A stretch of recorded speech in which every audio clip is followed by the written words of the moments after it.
Hello, a very good afternoon. Warm welcome to another season of cycling on Eurosport GCN. It's the Classica de Almeria, the first one-day race on the Spanish calendar this season. And it's a very, very big day indeed. We've got the likes of Mark Cavendish returning to the Koenig Quickstep. We've got Fernando Gaviria here as well. Some very big names in action for we expect to be a bit of a sprint after 183 kilometres. A few climbs early on. We've had some of the top riders out in the breakaway today. We've had some debutants out there as well. And once we get some pictures, we'll let you know exactly how it's going. Well, I'm Rob Hatch. A very good afternoon. And alongside me is Magnus Begstedt. Magnus is over in Bath. I'm here in Spain, of course, after all the winter and all of our hopes of getting back together for a new year. Social and plenty of thousands of kilometre distancing still applying. How are we, Magnus? Yeah, very good, thanks. Very good. Great to have a new season starting and being back in the commentary box with you, Rob. Well, we're expecting a big day today. We know that several riders have been out there in the breakaway. It was 4. We were told it was 6 while we left for live pictures. Around 4 to 5 minutes. Bit of a headwind on the way in. Looking at the profile today, Magnus, can you see anything other than a sprint happening? Not really, Rob. I mean, it is known to be a bit of a classic, sort of a sprinter's race. If you're looking at the previous winners that we've had, is largely coming down to a big sprint finish. So, yeah, I mean, with the win that we got, maybe there's a bit of an opportunity for something to happen, but I find it very difficult to see past another big sprint finish today. Well, a big sprint finish is going to be happening, we think. Of course, we've seen riders out in breakaways. Luis Angel Mateo, debut for Euskal Euskadi today. He's been out there, the local rider from Malaga. Of course, Almeria is down in the south of Spain. This is the 34th running of this particular race, southeast of Andalusia. And he's an Andalus rider, Luis Angel Mateo. He's out there with David Bais, who's riding for the Iolo Cometa team. Oyer Lascano is a Basque rider out there for Caja Rural. Alex Molenar, a Dutch rider for Burgos BH, in the break as well today.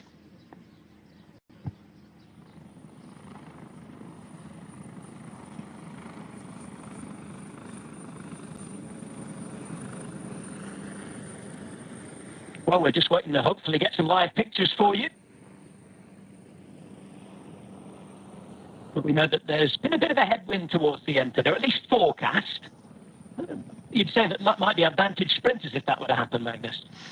Yeah, it definitely should be. I mean, like I said, it is largely a coastal route that we got, but and with that we could get some little bits of crosswind happening at certain points, but I don't think it's enough really today to be worrying the sprinters teams. They will all be ready and all hands at the deck there to make sure that this comes down to a big sprint.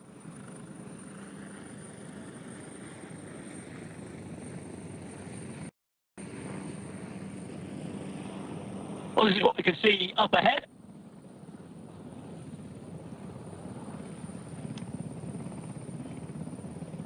And we've got a rider on the assault from Bingo Wallonie Bruxelles, head of the race. Nice to see the head of the race for the first time this season. It's starved of bike racing for so long. And it looks as though that the early part of the breakaway might have been brought back. This is Ludovic Robert, the Belgian rider from Bingo, one of several teams from the second division here. We've got some top teams involved, haven't we, as well? The Tour de France winning team in UAE Emirates. But those who are out there in the break, all from smaller teams today. And as we've seen watching the French stage race this week, Magnus, a lot can change, given the fact that we don't know whether there'll be a race tomorrow, whether there'll be a race next week. It's all making out for a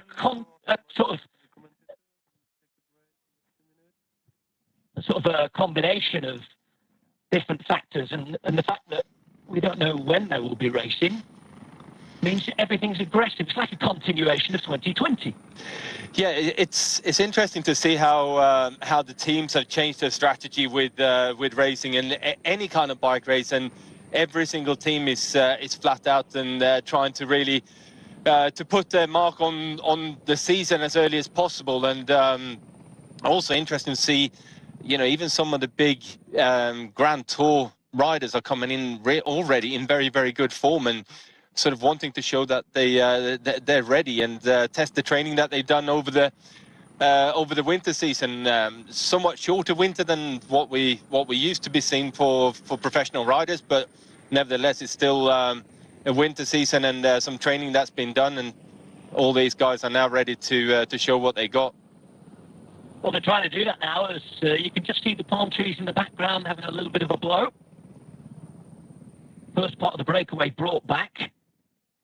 Quite a quiet first sort of 60, 70 kilometres of racing today.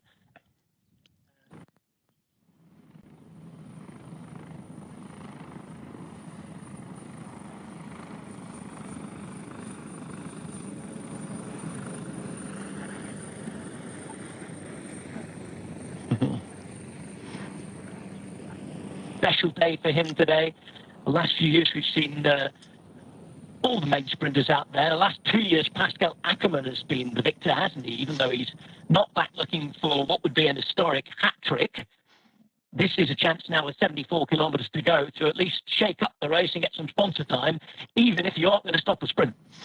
Yeah, I mean, it will be difficult to stop a sprint at this point in the race. You know, we've gone over the main climbs. The break didn't really get a massive amount of time, and yeah, I'm sure that the sprinters teams are going to want a smaller group to go up the road again. 68 kilometers to go to the finish line.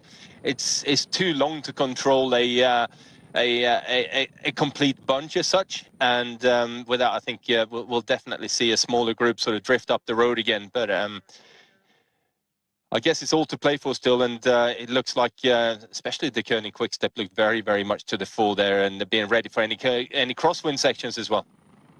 Well, it's all starting to split up a little bit. I realise there have been some sound issues and what have you at the moment, so we're going to go off and take a very quick commercial break and try and sort those out for you. But at the minute, you can see that Robert's been trying to get away. That's Tom Paco now, who's in the yellow jersey.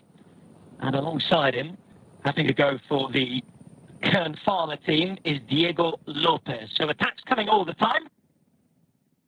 Trying to follow Zaccardo. Zoccorato, pardon me, from Bardiani. Samuele Zoccorato in the purple there. Hoping to go to the Giro d'Italia, as his team's been invited this year. Off for a quick commercial break. I'll be back sounding loud and clear in just a moment.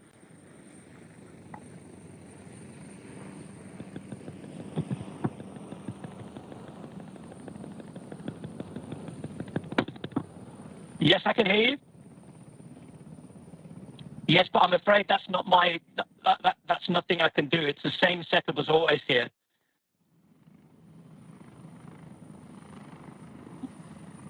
Yeah. I can do that, no problem. I already did it, but I think the problem is yours. It's not me. It's the codec.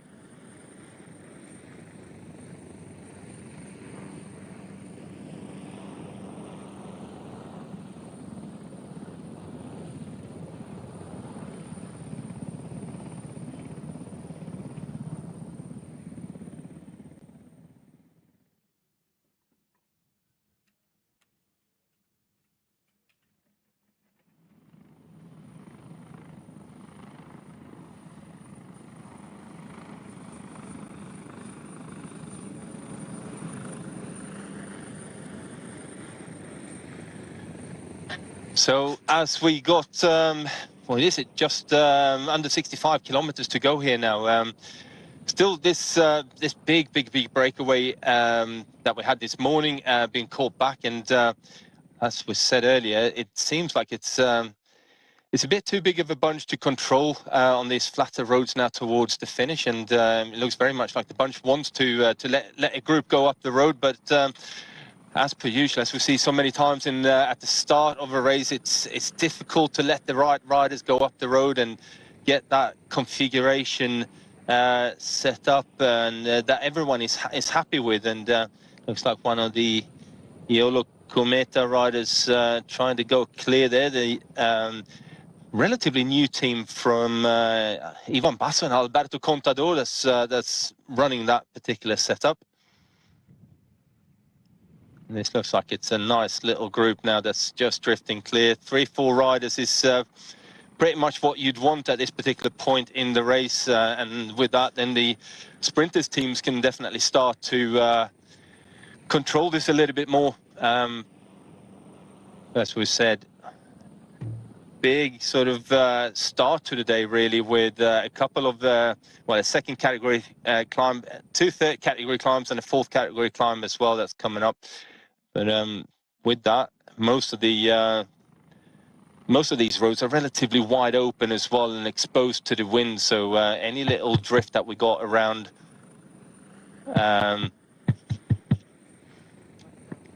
any little twists and turns in the course can obviously create that sort of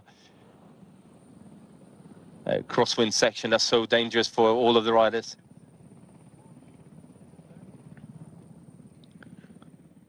So a small little break of 4 riders going clear here. We got riders from Iolo Meta, that's Samuele Rivi, that's made that little group here.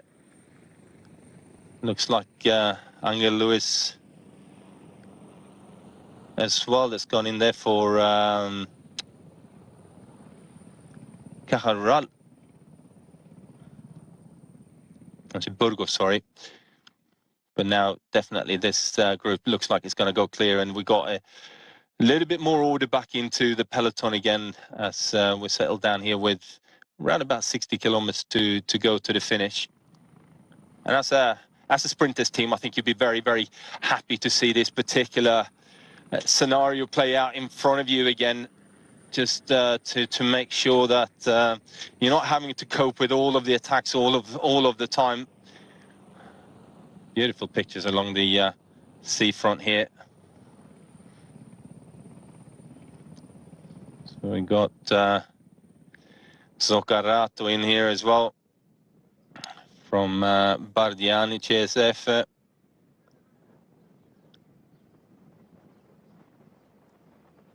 Italian team there in pink and green. So also got number 96 there, which is Ibon Ruiz from the Ken Pharma team, the Spanish team as well, as second division, as well as Angel Madrazo, the should we call him experienced professional now, having raced for many of the bigger teams in his career, but over the last few years taken a step back. But he had a very, very good Tour of Spain, it's 2 years ago now, where definitely showed that he's still got some firepower in his legs. It's nice little turns from these guys.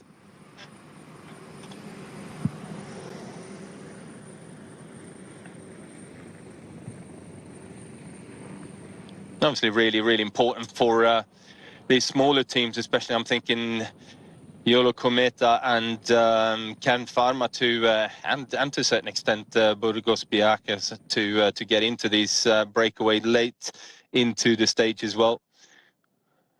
As we get our first shot of the bunch, and there, as we said, finding this absolutely ideal. Looks like the Koenig quick step on the front here, just bossing things, and a few nature breaks being called as well, which is usually the sign that okay, everyone is happy with this. We're not really going to put any major power in to start chasing down the breakaway at this particular point. So obviously wanting to let them get a little bit of time. It just makes it that bit easier to when you're starting to chase later on in the stage, when you deem that it's necessary to start. You know, you got a little bit of space to run into and to start chasing down the breakaway as well. So ideally at this point in time, letting these guys get up towards 2.5 minutes is would be ideal as far as I'm concerned.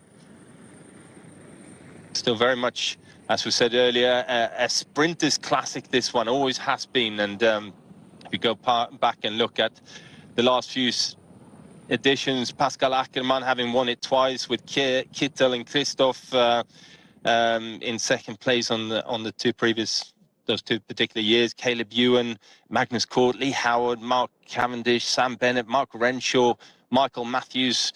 So you see, there is a trend here that this is very much a sprinter's race, but UE looks like are getting to the front here now and starting to put a bit of power into the chase already. I find it a little bit strange that they're chasing that hard this early on in the race. Definitely quite windy, judging by the speed that the guys are going at the front here as well. It's intermediate sprint. Not really worth anything in terms of there's no bonus seconds in. It's a one-day race, but a few euros on offer. It can also makes it sometimes, especially for some of the smaller teams, quite nice in the way that, you know, you take an intermediate sprint, you radio that back to the team, and everyone gets that little bit of a boost as well. That, okay, we're on the roll here, we're doing something, we're in the mix of the racing all of the time.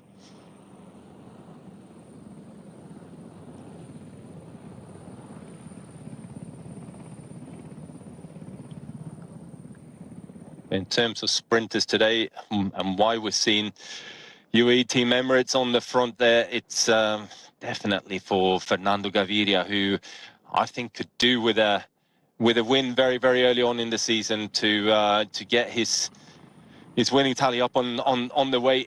He's not last year, I think, to me anyway, it was a big disappointment in how he sort of didn't quite get to the level that we expected him to be when the season restarted. Obviously, it was a very strange season, and Gaviria been caught with COVID-19 very early on.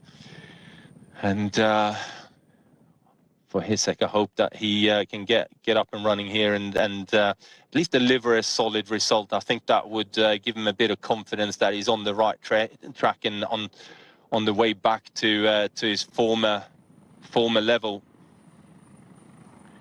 And looking at last season and the way the last season planned out, for me it was quite interesting how so many riders kind of struggled with the season and the layup of it, and that forced break that we had in the middle of the season. You know, some of the riders really kind of almost overtrained early on when effectively we had a second winter period of training. And with that, yeah, it was very clear that some riders undertrained, some riders overtrained, and there's some guys that really found it relatively easy to maintain that. And it's almost like the guys that found the passion for just riding their bikes and were happy to just continue riding and didn't really need the structure in their days and the structure of the racing that brings to the fore. They managed to cope really well with that forced break that we had in the late start to the season, and they were almost better off in a way when they could see that, okay, racing is going to start, and then they had 5-6 weeks of really structured training and pushing on to get ready. They seem to be the guys that really got themselves into very good position and were able to hold the form throughout the short and compact season of racing that we had last year. And great shots along the seafront here. Always nice to start the season down in the south of Spain with what most of the time is anyway good weather conditions. Somewhat, you know, not necessarily super hot, but warm enough to ride shorts and short sleeved.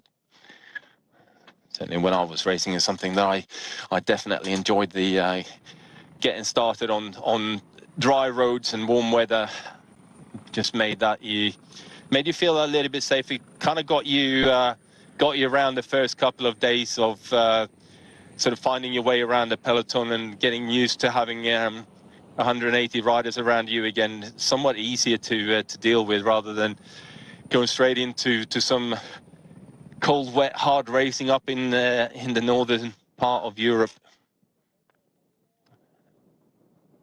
I think that's one of the reasons so many riders as well enjoyed going down to Australia to start the season with a Tour Down Under.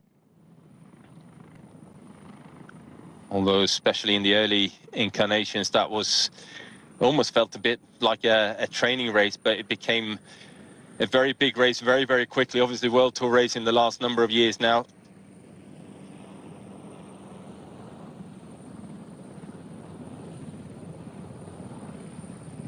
It seems like we've got a couple of teams here now just starting to settle into a rhythm on the front of the peloton as we're going through this town here. 64 kilometers to go.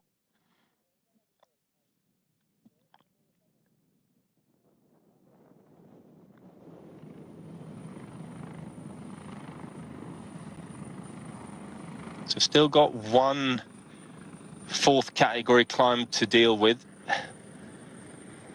Going from about sea level up to 80 meters. So it's not a massive climb to deal with by any stretch of imagination, but it's more of a speed bump, really.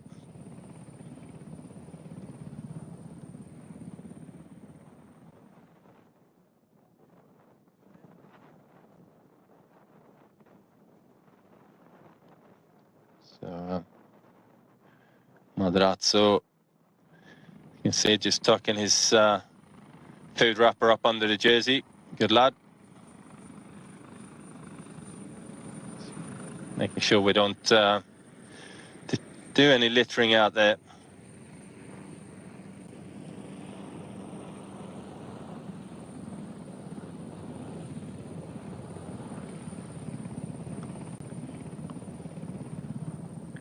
Just trying to see who is on the front here. UAE definitely one of the teams that are getting to the front. Quebec, Asos, De Koenig, Quickstep, and Astana, looks like to me. Just putting a couple of riders to the front here, and as you can see, there's still a little bit of wind about, and it will make for a lot of teams being relatively nervous as well, just having to make sure that you're sitting very close to the front and ideally in formation with your teammates as well, so that should you get a team that are trying to split the peloton up at some point, at least you can get to the very, very front very quickly. And it's one of the things that we don't necessarily see Spain as one of those countries where there's an awful lot of crosswind racing, but I've got to say, for all of the years that I raced the Volta a España and Ruta del Sol and so on, it was quite often that we ended up with big crosswind days. And actually, a lot of the Spanish riders are very competent at doing those particular days as well.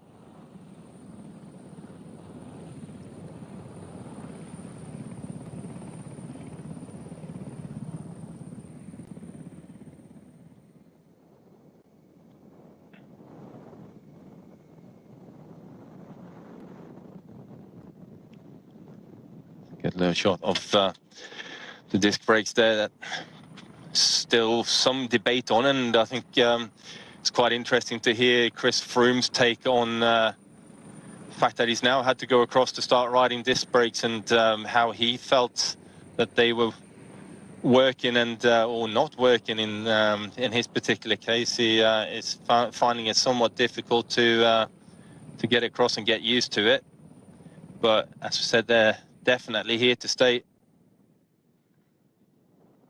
Don't think we're going to see any change in that anytime soon.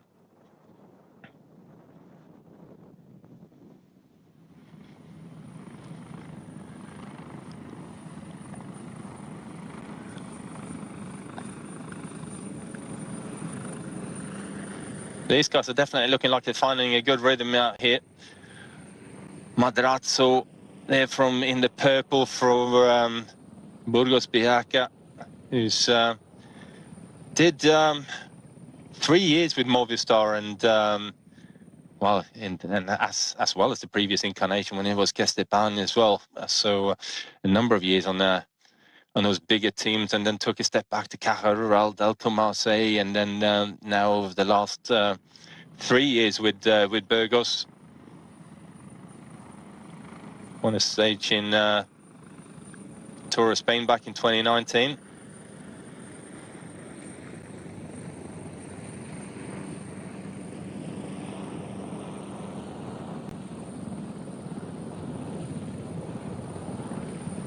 And one of the interesting little setups here that's come about over the last couple of years, I find, is that Eolo Cometa, who's, like I said, the team of Ivan Basso and Alberto Contador, riding on Alberto Contador's bikes, actually, which slowly but surely starting to make their way onto the market. So Samuele Rivi, spent a couple of years with Tirol KTM and has now gone across here to Olometa. Team has actually got an invite to the Giro d'Italia this year as well, which definitely be something that most of these riders are going to look forward to and try and get into that particular selection.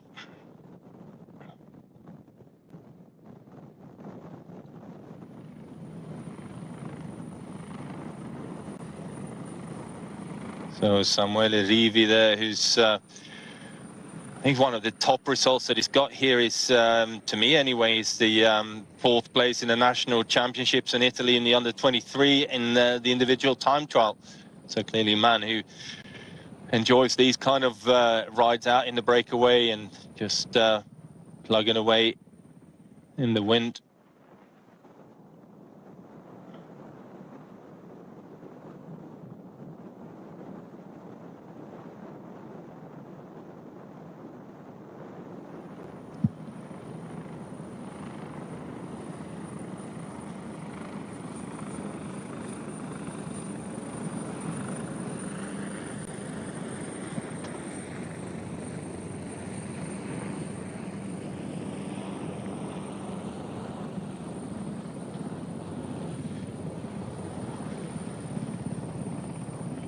Soccarato there on the back here now for Bardiani's CSF.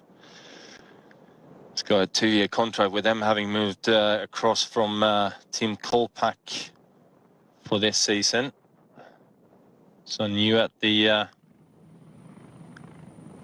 at this level, come across Team Kolpak being a continental team, so doing a lot of the smaller races. But back of the peloton here, still very much relaxed atmosphere, and a lot of riders still having to a lot of catching up to do with the guys that haven't seen for a number of months here now. So something that it's always enjoyable to get back into the racing and see some of your mates. And I think now, especially with the restrictions of travel, etc., it's something that you kind of I think most of us miss is that being able to catch up with our friends. And as a cyclist, this is definitely something that I think we should see that they're quite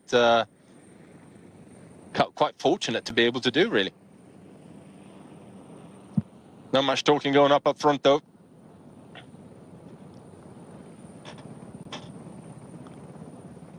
These guys are going to have quite a hard couple of kilometers to go here with the wind to deal with, and the peloton that definitely looks like they're wanting this to come down to a sprint finish. Seeing how quickly they got organized to put a rider each, especially from some of the bigger teams. But I'm just looking through the start list, and especially one of the teams there that kind of stood out by not having brought any of the biggest sprinters in was Bora Hansgrohe. Ackermann, who was originally down on the list to ride, is not here. We haven't really understood why that is. So they're not really coming with a first level sprinter really to the race. Cofford is also coming here with a strong team, but really lacking that pure sprinter in, and largely because Elia Viviani's been out, had to have a small heart procedure. Just realized during the training camp, I think it was, that you know, he had some issues with his heart rate. Got sent straight back to see some specialists in Italy, and had a small procedure done, and is now back on the bike training again, which is great news to hear. But with that, Cofford is Fabio Sabatini, they got possibly. Obviously, the younger brother of Elia Viviani, Attilio, it's also relatively fast, but not yet to show the same sort of speed as his brother has. But for me today, it's definitely the main man, and the reason we see UAE Team Emirates is because of Fernando Gaviria. It's brought Max Chiesa here as well to help him with the leader. Especially this early on in the season, if you can get a good lead-out train going and deliver you in as relaxed a manner as possible, I think is the right way to put it, into the finish, and it's certainly into the final 500-600 meters. I think that's absolutely key for any kind of success. Early on in the season is usually quite difficult to number one, for the lead-out trains to work well together. Everyone is coming in to new racing season, various different levels of training, and some still having had lockdowns and restrictions to deal with as well. You know, it's not easy to get everyone to gel, and maybe some, should we call it, less days in training camp spent as well. And training camps is usually where you start to dial in these kind of things and see who's got what in their legs and how long a turn are you going to be able to do towards the back end of a race, and so on and so on. It's usually very, very chaotic opening few days of sprinting.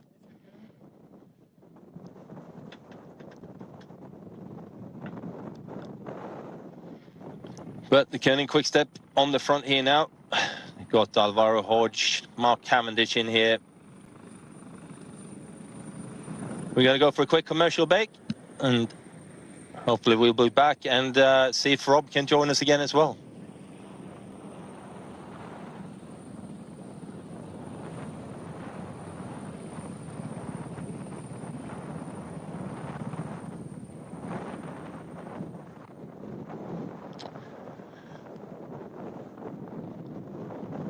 So just thinking a bit about the Koenig Quick-Step setup here as well, with Mark Cavendish going back to his old team of a couple of years back, where he had such a great time winning an awful lot of races. And I'm hoping that we're going to see Mark back to his very, very best again. And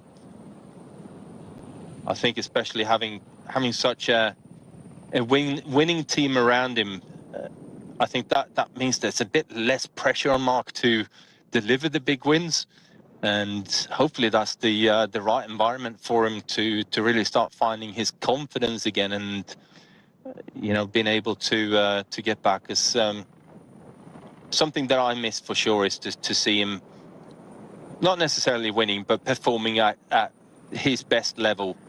And it's never nice to see when a rider is having health issues and then struggling to get back to his former level like that. So I'm certainly someone who's looking forward to seeing Mark Cavendish back in that blue train again.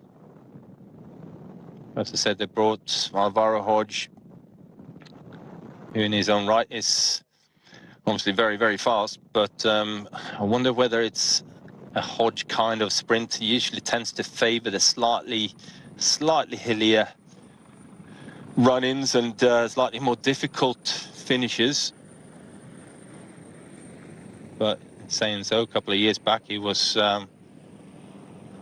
challenging and beating a lot of the faster sprinters, even in the flat sprints. So it's definitely a good backup card for the Koenig Quick-Step to have.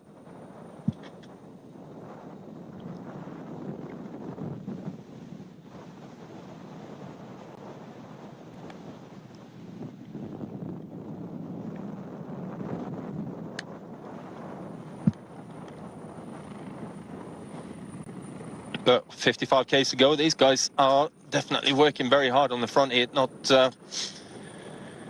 everyone taking their turns the way they should. Starting to build up a pretty decent gap. We haven't had any time gaps.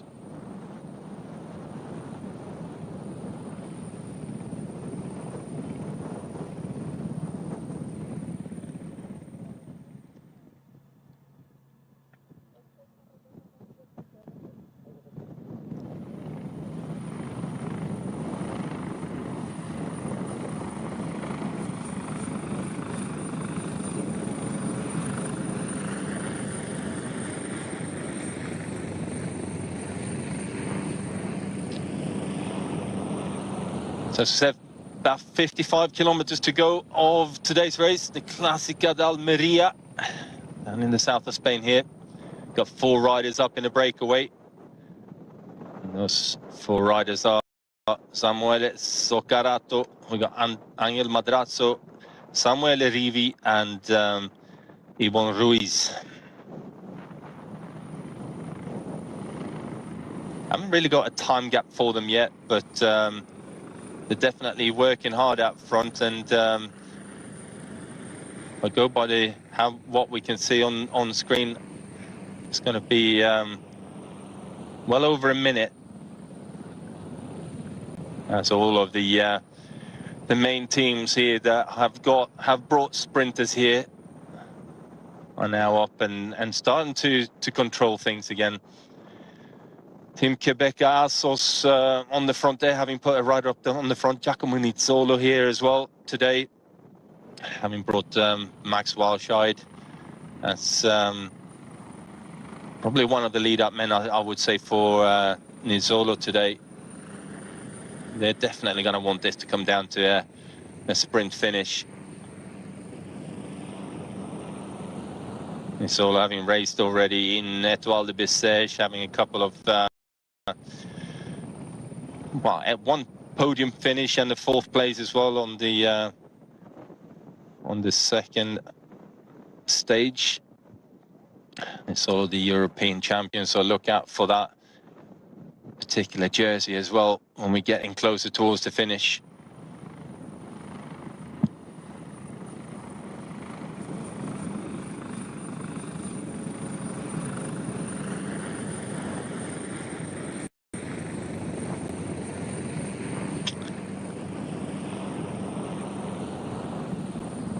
Beautiful pictures and scenery. As we said,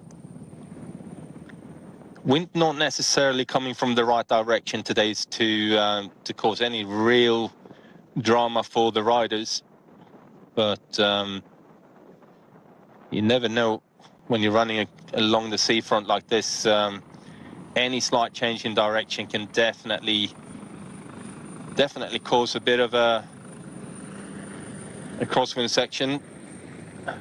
As you see, all of the teams now getting into formation here as well. Obviously, having been told what's coming up. Wallonie Bruxelles there on the left-hand side of your picture, and those fluorescent yellow jerseys and helmets. Bora coming up here as well.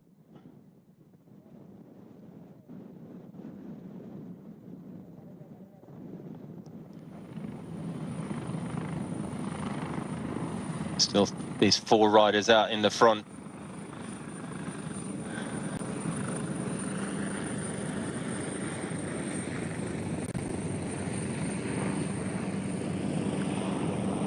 I think it's really great to see someone like Angel Madrazo there in the purple jersey, having had a start to his career in a big team with Movistar, and then didn't really get a new contract with them. Managed to find a smaller team to ride for, but still continued to progress with his career. And as late as 2 years ago, he ended up taking a stage in the Vuelta a España. And he's one of those riders who's always pushing and always very aggressive in his racing as well. You can see it's a fair bit of wind about in those palm trees. I think that's why we're seeing a lot of riders really pushing to get near the front of the pelotons, just so you're ready there to react in case something happens, in case another team decides to press on. It doesn't take an awful lot at certain points to create that echelon and create big splits in the peloton.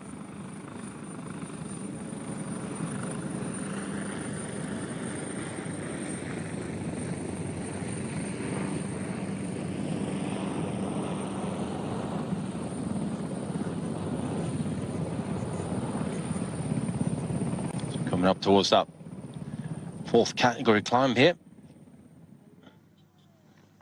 Not really an awful lot to write home about. We've got from sea level up to 80 meters. So yeah, not the most difficult of climbs that we've seen, but it's certainly at this point in the race as well, with the 4 riders out front, I think it's always going to be just wanting to be near the front, not necessarily pressing on and trying to attack up this climb. But at the same time, as we say that, out front here, there's King of the Mountains points on offer.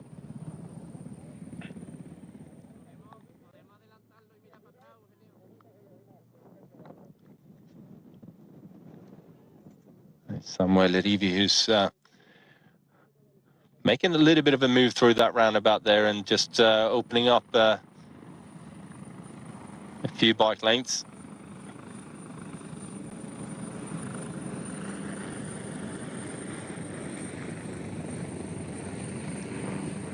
Zoccarato's going straight onto the wheel, following him up here. Interesting to see that they're pushing on this hard going up this climb here now and splitting up that 4-man group, because having 4 riders with the amount of wind that we got about here today, I think would be better for them once they get over the top here. So it'll be interesting to see whether they sit down and wait. So I think 4 riders is a bare minimum that you're gonna need to be able to put some pressure onto the peloton at least, and actually even for the peloton, for the sprinter teams, they would probably prefer to have those 4 riders up there, and the speed being somewhat higher out front, because it's very difficult to ride slow enough, I got to say, to not catch the breakaway once you needing to start to control the bunch again, and you're getting closer towards the finish. If it's not fast enough in the breakaway, then you kind of want to leave them out there for as long as possible. But if you don't have the speed in the breakaway, you tend to catch them too quick, and chances are then you're obviously going to end up opening yourself up to counter attacks and so on. But looking at the wind going over the top here now, the riders are definitely struggling to deal with that. See that?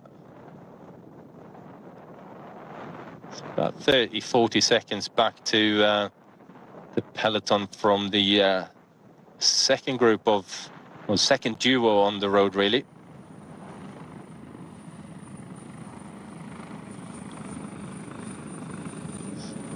Some of these nice wide exposed roads that we got in this part of the world at the start of the season. This is definitely the type of roads that you prefer to deal with. Get a couple of races under your belt before we get to the opening weekend up in Belgium. Nieuwsblad, Kuurne, Brussels, Kuurne. Some of the riders will definitely be going up there. And I think that's one of the things that a lot of the riders will find difficult as well, with a lot of races being cancelled. There's limited amount of racing available. Getting ready for the opening weekends up in Belgium that are so important for all of the teams racing up there. It becomes very difficult, and you don't want to be standing on the start line of at Nieuwsblad without any racing in your legs for 2 reasons really. And number one is obviously cycling is one of those sports where you definitely need the racing to get yourself ready for the races that you target, but it's also getting used to being in the wheels, in the middle of the peloton, twists and turns, ups and downs, and so on. It takes a lot for you to kind of settle into that type of and feel comfortable within the peloton again.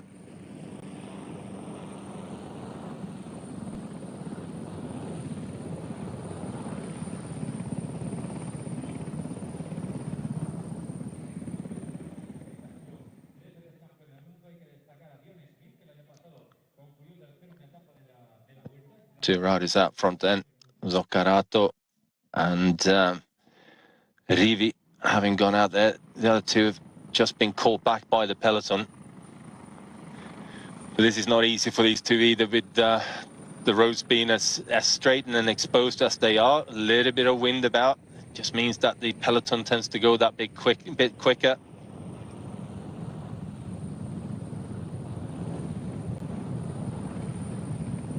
Tim de Klerk on the front there. Man, the Koenig Quick Step relies so much on in every form of racing that they do. Incredibly versatile rider in terms of the work that he can do for the team. Big man on the front there in the blue.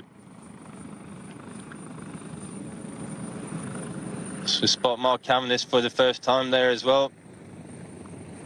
Spin the wheels with his teammates being well looked after.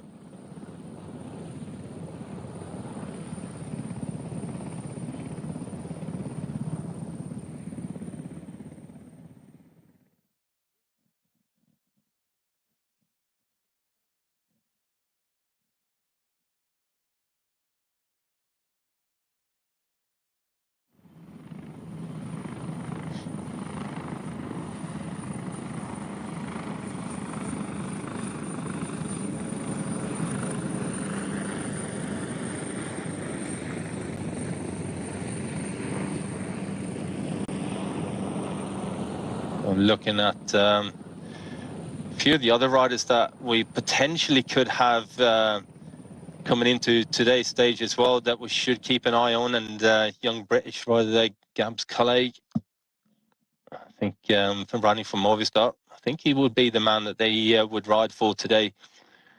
It'd be good to see him in his second season here now with Movistar, to see him get up there and start showing what he's capable of. Very, very fast finisher as well.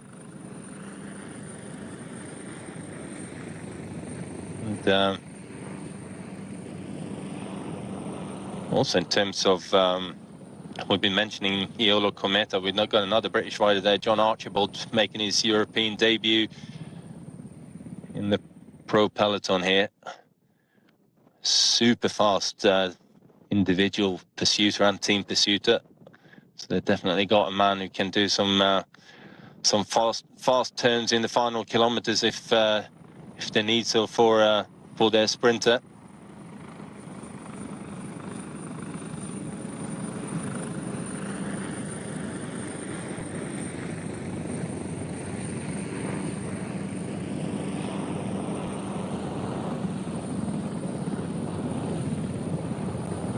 And also just caught a glimpse there of Euskaltel Euskadi, who a number of years back now was one of the bigger teams in the world, but pulled out of the sport for a number of years and are now back on into the mix again with that very easy to spot orange livery that they got. So great to see that Euskaltel Euskadi are getting back into the sport of cycling again.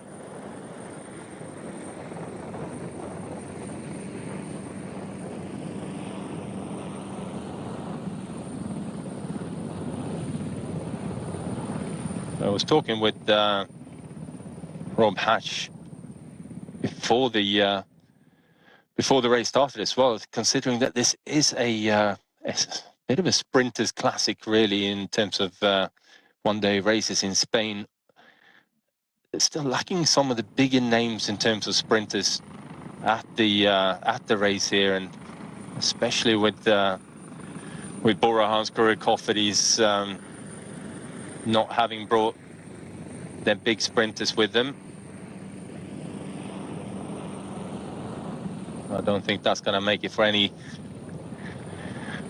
less of a hard-fought finish, really.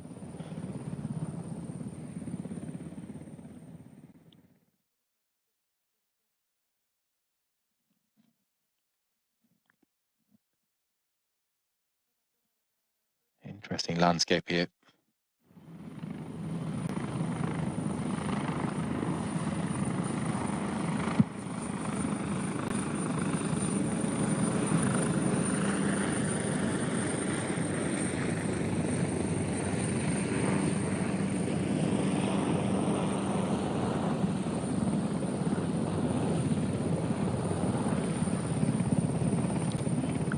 talking to some of the potential classics guys that are down here getting ready as well.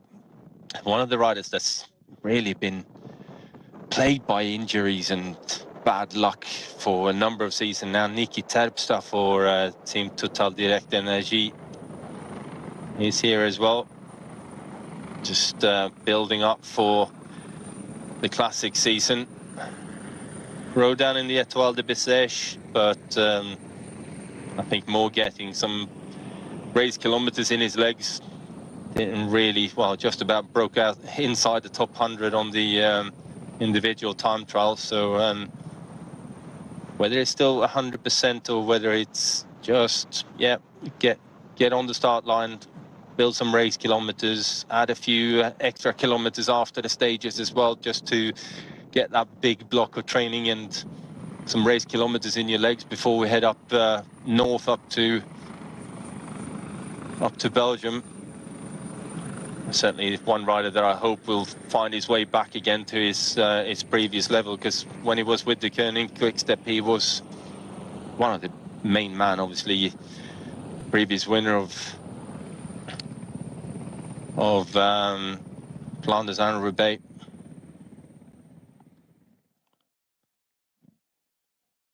As you can see, it's not easy for these two guys to stay up front, even though they're working so hard. The peloton is just ticking along behind and going so much faster. So it looks like we're going to get a bit of a regroup again.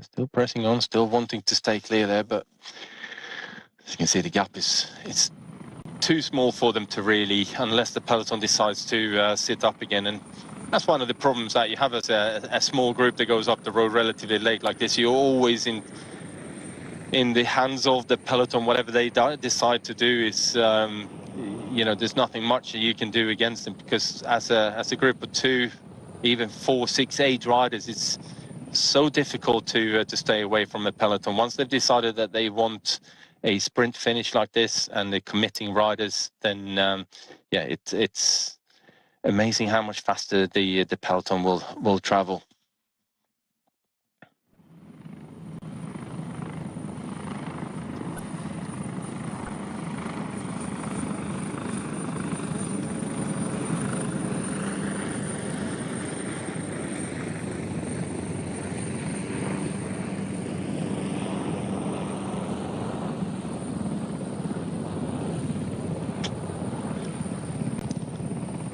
Team Rally here as well, the American team. Looking forward to seeing what they can do as well. They're here with Nathan Brown as their head man, Colin Joyce as well, Joey Roscoff, a couple of experienced American professional riders. There's always one team that seems to be overperforming in terms of every time they get to some of these bigger races, they're really going well. We're going for a quick commercial break again.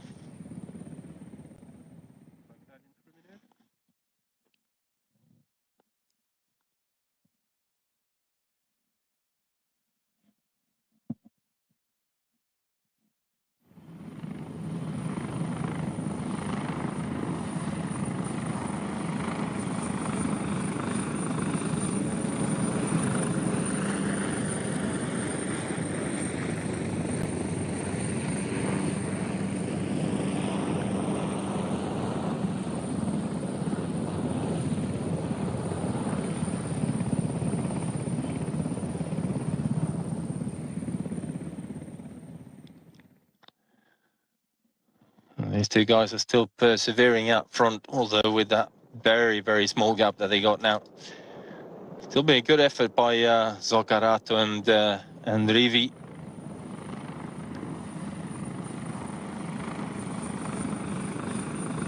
as we said before, it's always going to be difficult to stay clear of the peloton here. Get our first shot of that bike by Alberto Contador. And Contador and Basso really investing a lot of time and effort into that particular team, the Iolo Meta team. Team are relatively young riders as well. Been building this over a couple of years now with a lot of youngsters and trying to develop new talent.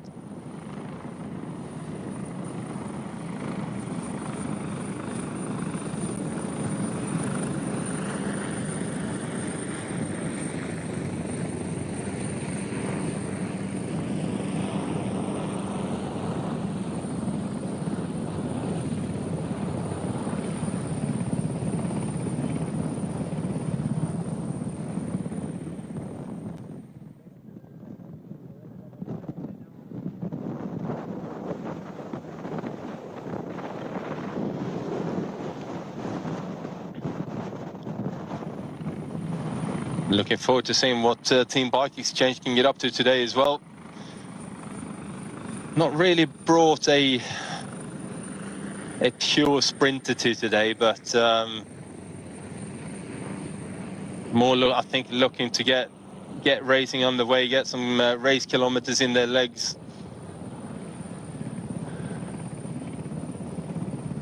Obviously having swapped bikes over the winter as well, which usually means it's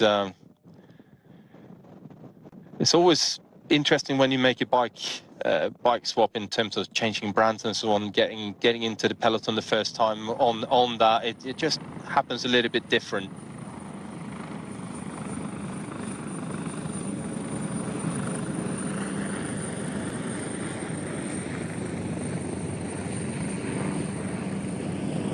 We're just catching our two breakaway riders here, having made a big effort, and we now got Team Quebec Assos getting to the front, really making sure that they're keeping Giacomo Nizzolo especially near the very front here.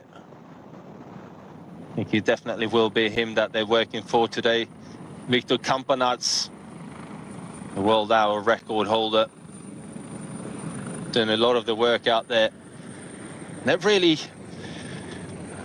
it's a team that obviously struggled financially with losing their sponsor at the end of last year, and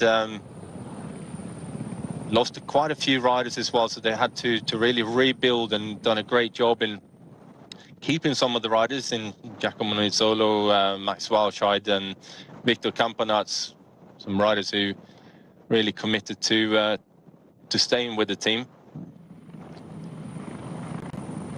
Really a team that I hope to see really flourish and take on the best out there. Nizzolo had such a great year last year though, with obviously winning that European title, but and the national road race of Italy as well. So national champion there. He had a great couple of weeks really, and I think that really was certainly the making of him. But I think it felt to me like he was really bringing the whole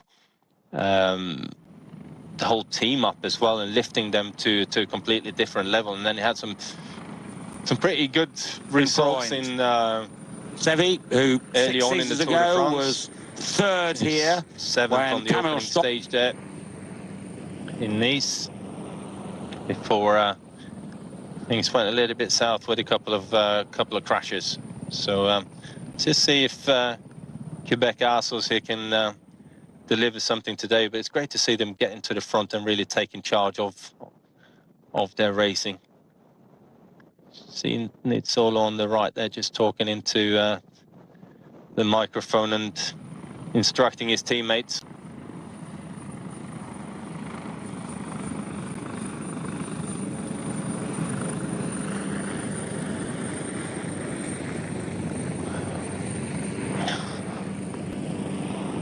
Zoccarato coming back down for a bit of extra drinks.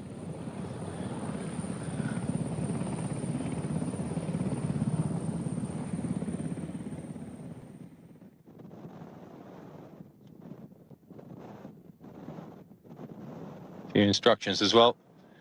It's something that's always, I certainly found anyway, quite nice to have that face-to-face chat with your sport director. Having orders come through on the radio is always good, but you tend to feel like you're getting a bit more of a feel for the racing when you actually get to have a chat with the sport director and bring that up to your team and deliver the information, make sure that everyone is where they should be, know what they should be doing at what point and so on.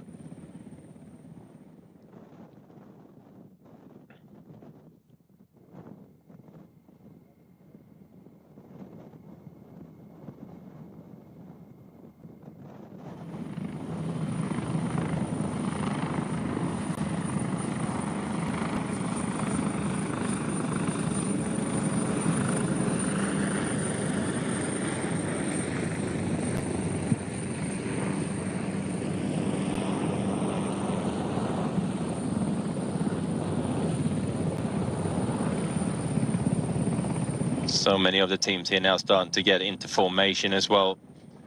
See the pale blue colours of Astana Premier Tech. Luis Leon Sanchez there in the national champs jersey of Spain at the very front of that group.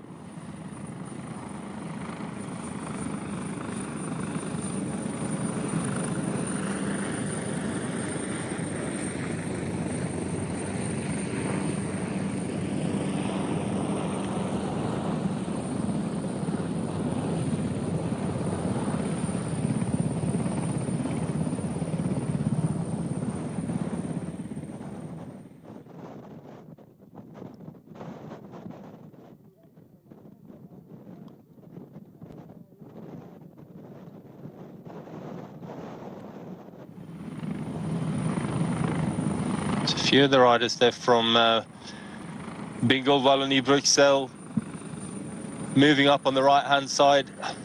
So I think we got Rob Hatch with us.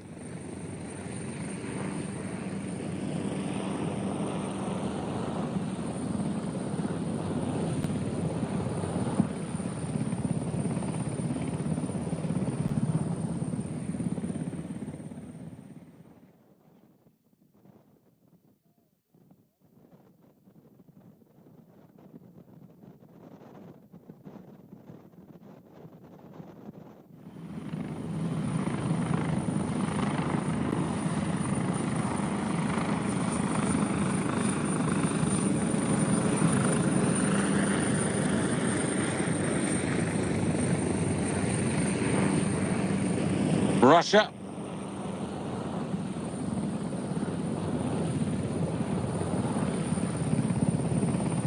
Martin Hamann also hoping to go to Oberstdorf for the World Championships. And that's a little better as well. He was outside the points yesterday, so that's a better platform from which to build for the second flights. This will qualify him because, again, take into account the backwind compensation. Great to have you back, Rob. He was better in January, better than yesterday, but Hamann, and that's good enough to get a Q by his name.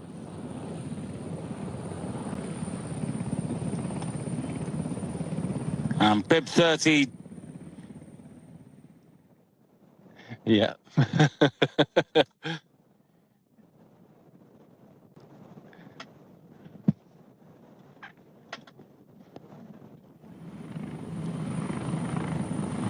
Yep. Well, we had a nice little breakaway of 4 riders go up the road. They unfortunately got caught back quite quickly. Seems like the peloton really have got their mind set on making sure that this is a sprint finish today. So with Madrazo, It's like the lights coming on, Ruiz, and flick of a switch, and he'll find that in-run position breakaway, and start to deliver. It didn't last long. It's very, very windy out here today, though. Forfang down into 6th place, as you can see.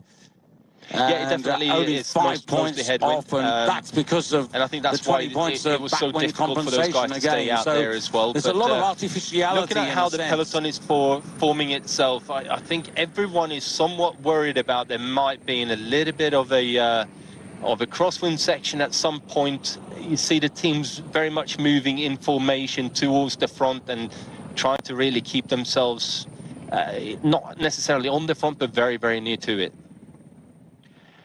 Well, for those of you who know this race, it's more or less the same route as we had last year. 183 kilometers from Puebla de Vicar in the southeast of Andalusia. And there's the Mediterranean Sea.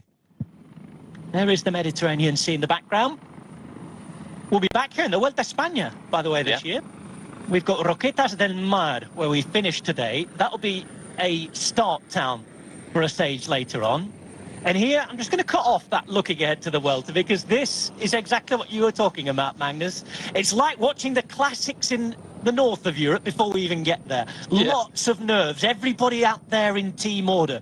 You can see that brand new jersey for Intermarché, Wanty Gobert, left-hand side with the fluorescent yellow stroke green helmets. Again, after all the problems we've had today, I'm not sure I'm going to trust the colour on the monitors, but there we are. And the flamingos are around. A feature in Andalusia. What a wonderful, wonderful sight. And if, as we were just saying, when the Vuelta comes back later on, later this year, they're trying to promote, after all the problems that we don't need to talk about, we know that we've all been having, but they're trying to promote their brand of Costa de Almeria, the beach resorts around here, which aren't the most well visited in Spain. I think the Costa del Sol down the road, Costa Blanca up the road are much more often populated with tourists. But when tourists can finally return, the local government's bringing the Vuelta here because they want the tourists back. And we're looking at the back here as we go through the other big area of economic input in this area. These are the tents where most of your tomatoes, vegetables, salads are all grown. This is one of the biggest natural greenhouses in Europe. There you go. Sheltered from the wind at the minute, but you've ridden through these in the Canary Islands where they grow the bananas and the tomatoes, Magnus. I know you've done lots of training around there. And it's funny, isn't it? You ride through a little gap in one and a gust of wind will hit you straight away. Yeah, it's quite strange because you find yourself constantly scanning for gaps in the buildings, and because you know that when you hit one of those, your bike is going to be taken about a meter to the side. So, yeah, it's not easy to ride around in these kind of built-up areas, and they're really quite. The wind tends to change direction around within these sort of tightly built sections as well. But so far, so good within in this particular race. But I was saying earlier as well, Rob, these kind of roads this early on in the season is something that all of the riders will enjoy. They're wide open, they're relatively straight, it's dry, reasonably warm. It's a perfect place to sort of start your season really and start finding that comfort within the bunch. You know, you've done all the training over the winter. We've had less training camps than what we probably would have had in previous years as well.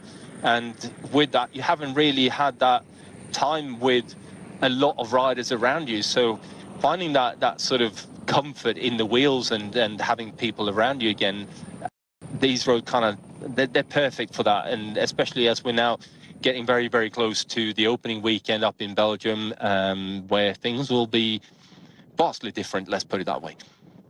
They won't be wearing shorts, I'm pretty sure. if today's weather is anything to go by, it's going to be a special opening weekend, that's for sure. Well, we've had a flurry of messages wherever you've been watching around the world, or trying to watch and putting up with our information technology problems. Just to reiterate, there's a huge smile on Magnus's face not so long ago when I returned, and he had to stop talking to himself finally. I've been watching him on FaceTime all afternoon talk to himself, because on Friday, in preparation for my first broadcast of the season, I was told to download a brand new bit of software. All the boffins have been working over the winter to make everything better for you to listen at home. Unfortunately, as often is the case with a brand new piece of software, it decided not to work. So I've dug out the old computer. We're on the old system, and we're talking to each other again. And we have 33 kilometers to go today. So thanks to everybody, wherever you're watching, for all your patience. We endeavour to improve things as this season And unfortunately, we have to say it, another bizarre-looking season begins again. Everybody just fighting for position through this bit of road furniture, because we're coming through to the finish line, Magnus, for the first time today. We're going to go through for the first time with, I think, 27 kilometres to go. Correct, yes. Yeah, it is, at least the riders are getting a good look at the run in towards the finish, and usually you tend to get near the front and just have a bit of a feel and test the corners out a bit to see what lines that are available to you to take through there, and check for any road furniture as much as anything as well, to just understand better how to deliver that final kilometre to maybe 2 kilometres out. Well, we're going to have two loops, a longer loop of just over 20 kilometres, and then a small loop of around 5 kilometres before we come into what we expect to be a sprint finish on the Avenida Juan Carlos I. And we're looking for the wind as well. It's been mostly headwind coming in from where most of the race took place, actually, on the small hills around the area of El Ejido, famous around 15 years ago for having one of the small football teams in Spanish football that used to produce the big cup upsets. They went bust a few years ago, though, unfortunately, El Ejido, and, well, we'll be, I think, returning to that area in the Vuelta a España as well. This is Roquetas de Mar, where a Vuelta stage will start later in the year. See the hotels, which have rather sadly remained empty, but understandably so, because of all that's happening. Not as many training camps this year, although a few teams have come here off the back of a training camp, and particularly, I think the Koenig Quickstep stayed around a week, just the team for this race, in their little Corona bubble, training together. Even Movistar, who famously don't have too many team training camps, have had quite a few this year, and the rider with his hand up there is Matthias Norsgaard. His sister's actually in the team as well this year. Yeah, very interesting, and good to see how Movistar is actually really putting a lot of effort into the women's team as well, and building on that. So it's going to be interesting to see how that plans out. And that is a sight for sore eyes for many of you struggling through what are understandably horrible times right now. The Mediterranean Sea in the background, and the riders will have been waiting quite a while in their long winters, I think, to see that. And there's the Spanish champion on the front. Nice to see the Spanish national jersey. Luis Leon Sanchez in conversation on the right-hand side. Alejandro Valverde coming up on the left-hand side there as well. Bringing one of starting his his final season. Yeah. Or so he says. Let's see how it goes.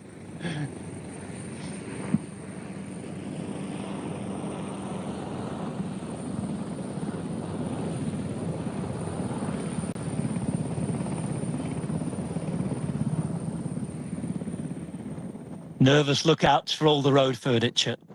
So we're just about as nervous in the commentary box. With every minute we manage to negotiate here, it's like we've gone through a roundabout again, isn't it? Yeah, it definitely is. Nice to see some of the new jerseys here as well. We've got all of the Spanish teams here, haven't we, this year? Every single one of the Spanish professional squads are racing this race.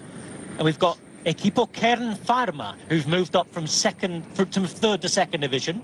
It's a team from Navarra, where all of the main Spanish teams seem to come from nowadays, apart from Euskaltel, because Movistar are from that region as well. We've got Caja Rural up there, and not too far away where the Vuelta will begin, Burgos too, and their team rides today as well.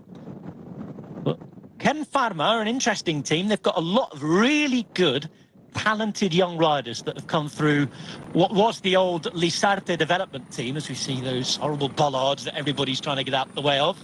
Unfortunately, a real feature of Spanish racing. We've seen some nasty accidents in the Basque Country in the last few years, haven't we, with those things? Yeah, and unfortunately, it seems like they're getting more and more popular across the world, really. Road furniture seems to pop up more and more, and all of these nice, beautiful sort of little narrowings and widenings and so on, which, yeah, they might look nice, but in terms of bike racing, don't tend to work out all that well. Pietos de Mar looks rather lovely. It does. Never been lucky enough to visit myself. Now, I've only been around here for bike racing purposes and training in the past, but never actually gone to visit myself for a holiday. There's a first for everything, Magnus. I'm sure when we're able to travel, they would love to have your company. As I said, this area dependent on agriculture and tourism.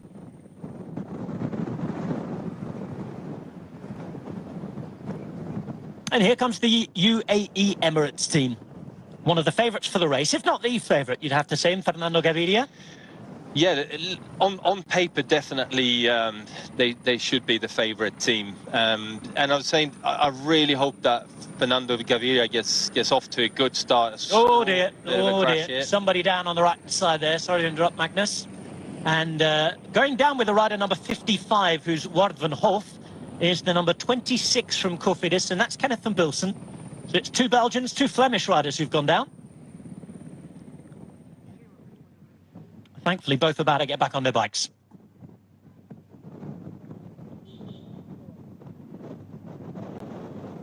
Welcome back to those of you watching on our television channels. And we've just had a crash. Thankfully, it looked to be quite a small one to the back.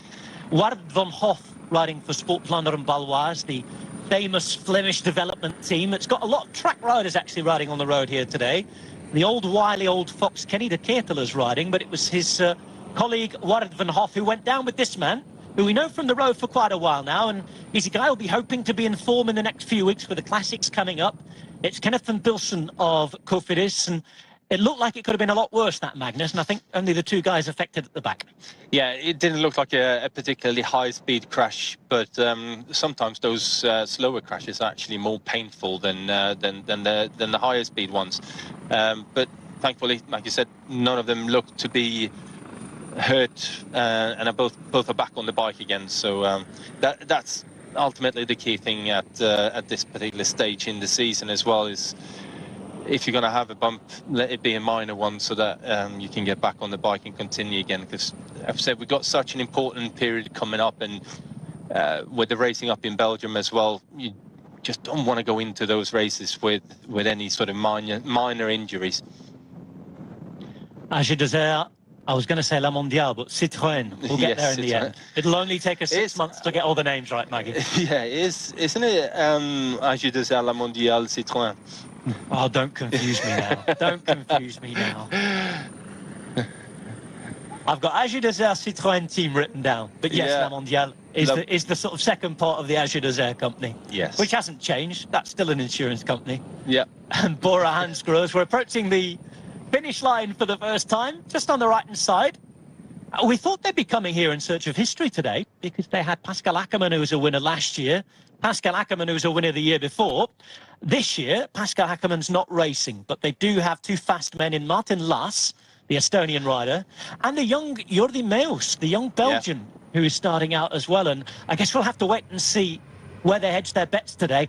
There will be the final turn. You just saw that left turn very close to the finish line there, about 350, 400 metres from the finish.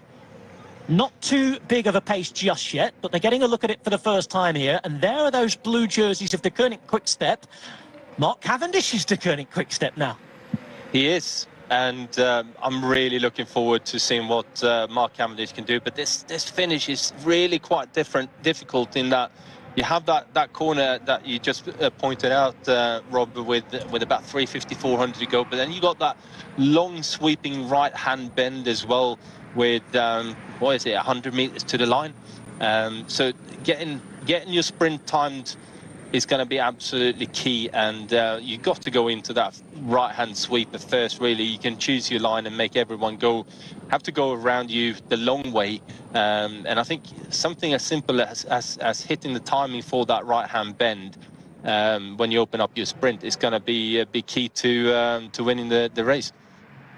Well, there's that big number 2 laps to go. They're different laps, though. We've got one big lap of around 20 kilometres to come. And then we'll be back for a lap of around just over, 5.8 kilometres on my clock, which is the official road book published by the organisers. And, of course, as in all races of this stature. No more drinking the bar shots in around 6 kilometers time. So get your refreshments now. Yeah, luckily it's not too warm out here today. Around about 18 degrees or so. So you can you can go quite a long way without a drink on your bike in 18 degrees. It gets very, very cold after around 3 or 4 o'clock at the minute in Spain, Magnus. I live down here. I'm down here at the minute. I can say I've got the heating on at the minute under the desk. It's gone very, very cold in the afternoon. The sun just starts to dip behind those mountains that you can see behind. But of course, these guys on their bikes, they're only just getting warmed up. And there are those new jerseys that we talked about, Citroën, still with the brown shorts. They're just through the centre of your picture. On the right, as we look at it, we've got the whiter jerseys this year of Bora Hansgrohe. Sort of the kind of kit that they've been using at the Tour de France, isn't it? Yeah. The special kit they have. Gone quite similar to that, haven't they? Yeah, I guess I prefer the one that was slightly darker myself, but, you know, I think you've got to change every year, haven't you? We'd prefer it. We could spot it a little easier. Yeah, definitely. Certainly on these opening days of the season, as we see Kenneth and Bilson towards the back there, just having a chat with his team car, and then I think that was one of the official cars that came up, could well be the doctor's car. And you just saw the graphic. We've had 3 hours of racing now. A few climbs, mainly in the first half. Not really climbs that have ever affected the result in the previous 33 editions of this race, Magnus. It's had some really prestigious winners down the past. A couple of them have returned. Mark Cavendish, of course, is here. No Pascal Ackermann trying to make it 3. Another previous winner who's in the peloton today, but not expected to sprint for the win. Matteo Pellucci, remember him? Yes. He is back at the World Tour, and this time, 10 years after winning here in 2011, Matteo Pellucci, the Italian, rides for Giacomo Nizzolo of Team Quebecer Assos. And if he could play a part in an Nizzolo result, that would be a lovely story 10 years on from his own wit. Yeah, it definitely would be. I think looking at the Quebecer Assos lineup, they've actually come here with a really good setup to look after Nizzolo for a sprint. And, you know, just the fact that they brought Victor Campanards here and also Max Walscheid, two riders I think are really key to making sure that Nizzolo is kept in the right position for a very long time. And then, you know, like you said, Pellucci in there as well to really help out with the final lead out. Of course, we'll have to see how far a lot of these riders have got into the race early on this season. I mean, one of the main criticisms levelled at Matteo Pellucci whenever he's ridden since the sort of 2 or 3 excellent years he had at the start of the last decade was that he struggled to finish races. Yeah. You know, you'd be looking for him, and then you'd find out after we put the microphones down that he was a non-finisher after the first 100 kilometres. He had a lot of injuries, health issues, and it'd be key to see if he is still there now and how he's getting on. And we'll look out for him as we look out for everybody else, and we see that the Trek Segafredo team is keeping close to the front as well. Another strong team. Alexander Kamp is a good finisher, but I guess the headline name in terms of a sprint there has got to be Edward Turns, hasn't it? Yeah, definitely had to be. I can't really see past him in terms of finish for today anyway. So yeah. But problems. Sorry again, Magnus, but problems. Look at that. I'm not sure anybody's quite down, but there may be a touch of wheels. There's certainly a slam on the brakes or two there, including and involving a couple of riders from rally cycling, I think. Yeah, it seemed like there was rally cycling that was having issues down there. But it looks like everyone's back up and on the wheels again. But nerves. It's interesting you're talking about Pellucci and the difficulties that he's had, and you know, finding a team and finding a new setup, and sometimes just that little change of environment is all that a rider needs to find that new lease of motivation, and sometimes take a little bit of the pressure off them as well to in terms of performance. And I'm also looking very much to see you know, how Mark Cavendish is getting into this season and getting into a team like the Koenig Quickstep, which is winning left, right, and centre already at the start of the season here, and it takes the pressure off to having to deliver that win, because you know, it's like you can afford to lose the race, because we're winning tomorrow or the next day anyway.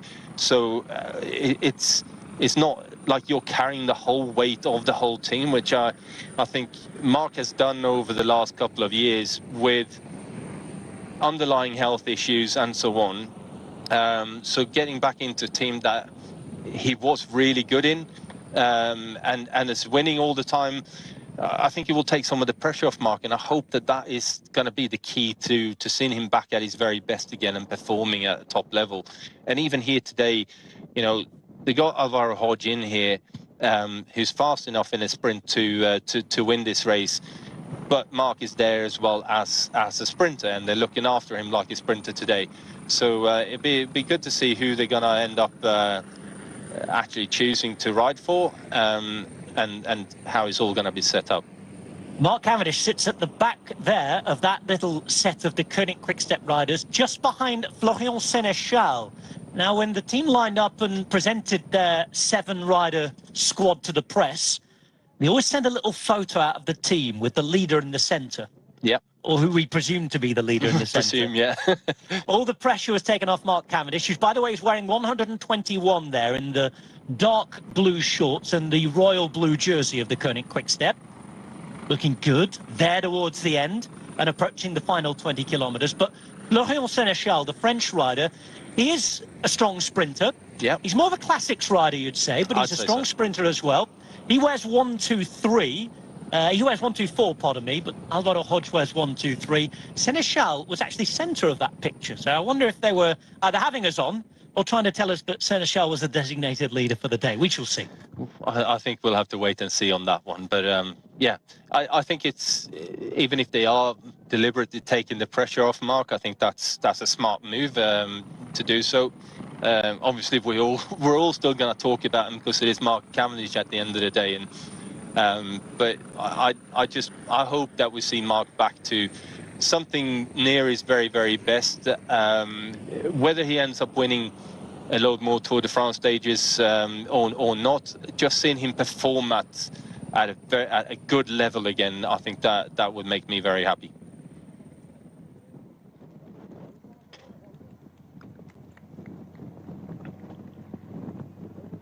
"21 kilometres from the finish. Mark Cavendish, as Magnus Bäckstedt was just talking about, is back in the Wolf Pack for the first time since 2015. And Magnus, for those viewers maybe just joining us a little late, switching over from one of the many other sporting events that's on this pretty super Sunday, not just of any sport, but cycling. We've had the Tour de la Provence as well.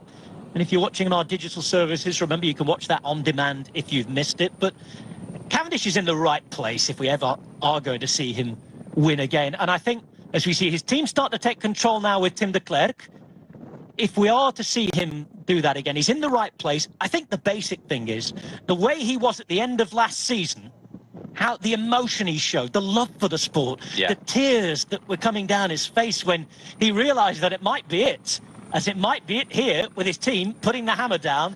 He's in the right place. He still has love for the sport, and his team are racing away as the wind blows. Yeah, definitely. Tim de Klerk, the man is an absolute machine when it comes to looking after his teams and delivering in crosswinds and just making sure that they're in the right place at the right time all the time. And I think that takes away some of the pressure of Mark again, just knowing that he can trust his team to just basically, when the last blue jersey in front of him moves aside, it's time for him to go. And that's what you want as a sprinter. You don't have to want to really be sort of running everything and making sure that everyone is doing the job that they're supposed to do. You just want to sit there and be taken to the right place. Look where everybody is chasing behind, pinned on to that far side, Magnus. Try to shelter as much away from the wind as possible. You saw a couple of riders being dropped, trying to help other riders who they thought could stay in, do so. And there's already been a few splits. If you've missed that there, having to chase so hard, so late to the day, could really put you in trouble. There's the rider from the brand new Iolo Cometa team in the blue. That's the team of Alberto Contador and Ivan Basso that's going to be going to the Giro. That was the rider who was in the breakaway just earlier, Samuel Rivi, who obviously lost the wheel, and it's one of the sort of unwritten rules, really. If you're sitting there and you lose the wheel, you kind of reach your hand back and then give them a bit of a sling to get up there. But look at the speed that we're going at here. It's travelling. Oh my, it's travelling 70 kilometres per hour, and that's just at the back. That's the motorbike trying to hold on. Wow. This is the Belgian second division team, riding like they're in the Premier League at the minute, and they've got a couple of really fast finishers. It's Bingol Wallonie-Bruxelles. They have Timothy Dupont, who was third here 3 years ago. They also have the young Polish champion in Stanislav Alniowski. Yeah. Aniolkowski, pardon me. Yeah, they really are a team that are punching well above their weight. Pretty much every race that they get to, we notice them, let's put it that way. And we can see them in the bright yellow jerseys.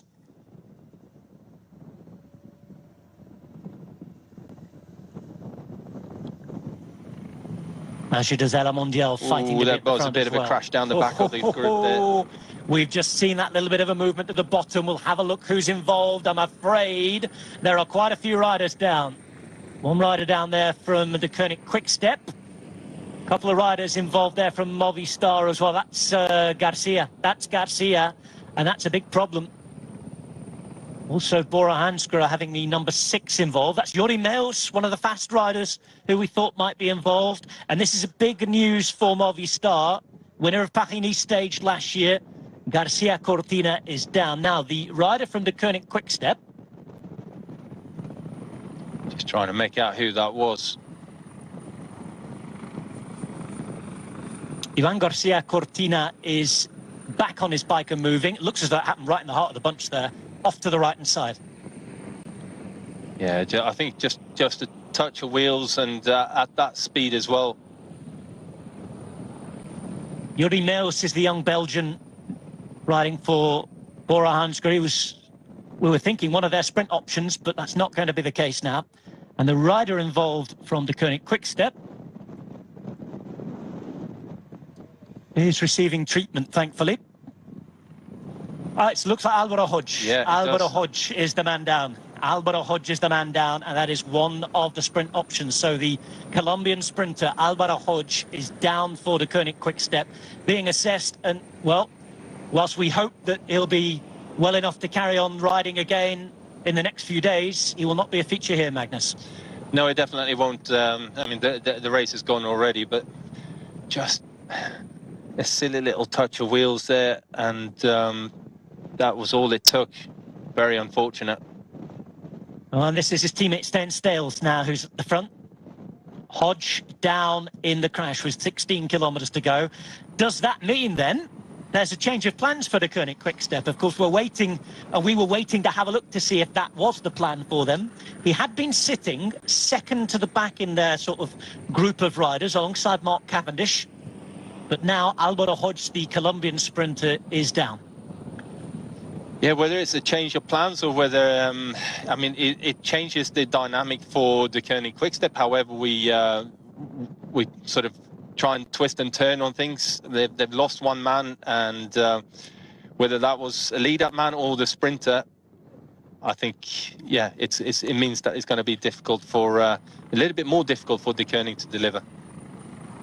Well, Mark Cavendish might have been the plan all along. We don't know that. He's certainly sitting at the back of that train at the moment. Just in front of him is Bert van Leeuwenberghe, and there's a bit of a fight here at the front. For the first time, we're seeing Team Bike Exchange involved. This, by the way, is their first race of the season. Yeah, it is the first race for them. But when you're looking at the racing the way it's going now, the wind is coming from left to right as the riders are traveling, and every time there's a team moving up on the left-hand side, they're finding themselves drifting across and squashing the teams over towards that barrier. And I think that's one of the reasons why we had that crash as well. But it makes for very stressful riding to try and stay near the front in that washing machine effect. You kind of move up on the left and get squashed back down to the side on the right-hand side. But the Koenig Quick-Step now, smart move there. Tim de Klerk again, I think it is just going to the front and just pulling out towards the left, just to open enough space for his teammates to follow him through. He's such a good reader of the race in the peloton as well. We see him on the front of a big bunch, don't we, just chugging them along at the Tour de France and things like that. But he comes alive in these sorts of races when the wind is blowing. He knows his way around the bunch at the front. Yeah, and it just comes down to raw power numbers when the racing is like this. The bigger the number on the screen, the faster you will travel, and that's that. And having a rider like Tim de Klerk in these kind of conditions is just means so much to any team. But splits are opening up here. And this is Ivan Garcia Cortina, the Asturian sprinter stroke classics man, riding his first race for Movistar. He's in there. He's just got back into that second group there. Magnus got excited. Who have you seen in that group? Yeah, I just spotted one of the Quebec Assos riders. I just wondered who that was. I didn't quite get a good enough look at him. Well, if you're looking for Nizzolo, he's the European champion at the moment, yeah, isn't he? He will have the white jersey with the European stripes on. And again, on the left as we look, this is now the front of the race. We don't have a constant ticker here of the kilometres to go, but we think there's anywhere between around 10 and 13 Ks to go from here. The Koenig Quickstep on the left in their slightly darker blue jerseys this year. On the right, Movistar moving up. And we talked about Ivan Garcia Cortina, who's in the second group, but they have Gabs Culloch, don't they, riding for them, the Yorkshireman here, and he's a very fast finisher. Yeah, he definitely is, and I'm looking forward to seeing what he can do, actually. You know, obviously going into World Tour last year for the first year, and having that season the way it was, would have been very, very difficult for him to deal with. But now, hopefully, he's calmed down, he's found his sort of place in the bunch a bit, and can start to deliver. Oh, you really feel for Ivan Garcia Cortina, because he's obviously got pretty good legs today if he's riding through the groups here. Yeah. He's gone through that next group, he's trying to get back on, but got to be a lost cause now, hasn't it? Yeah, it definitely is, but I think it's also at this point in time you've had 3.5 hours of racing, and just making that effort in the final, it just means that it's more for training purposes than for trying to get back into to win the race today, but it's important in any way.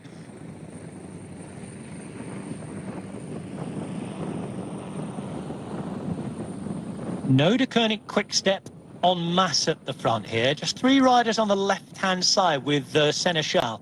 I wonder where Mark Cavendish is, because he was fourth and fifth rider. He had Bart van Leeuwenberger with him, didn't he? And they sort of lost contact. There we go, 13 kilometres to go.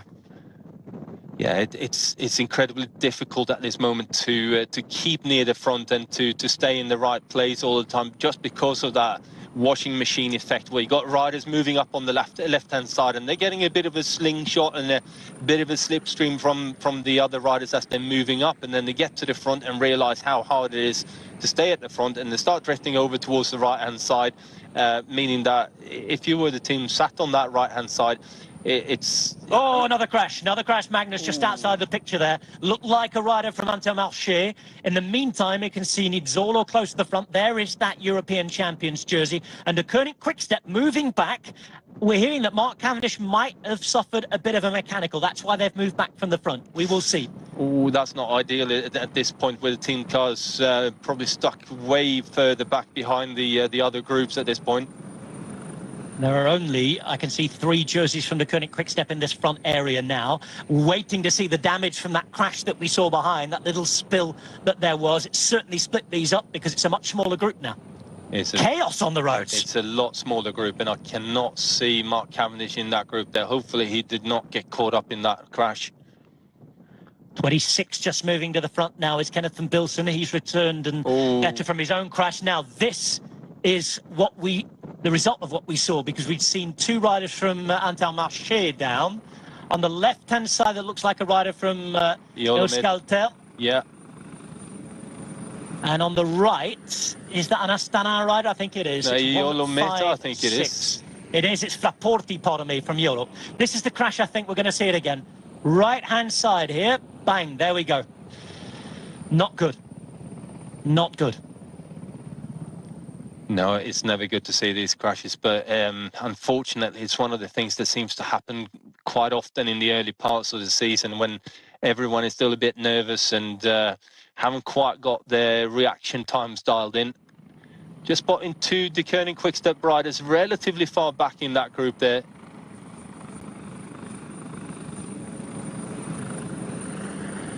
Back with the head of the race.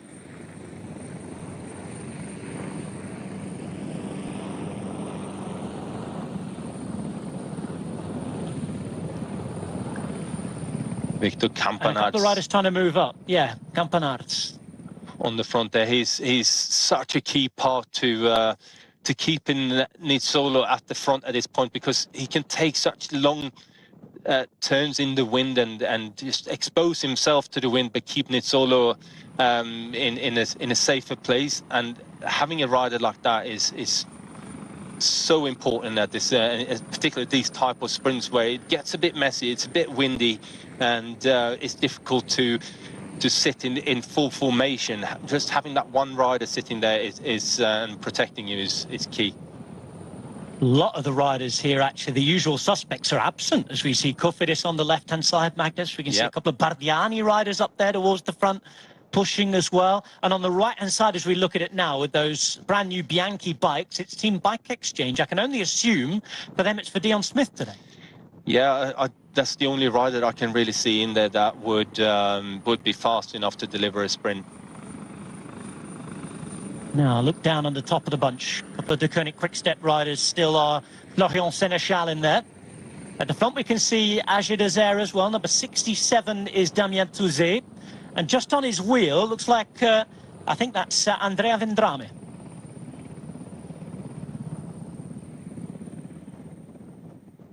Again, more road furniture. The rider from Trek Segafredo moves up on the left-hand side.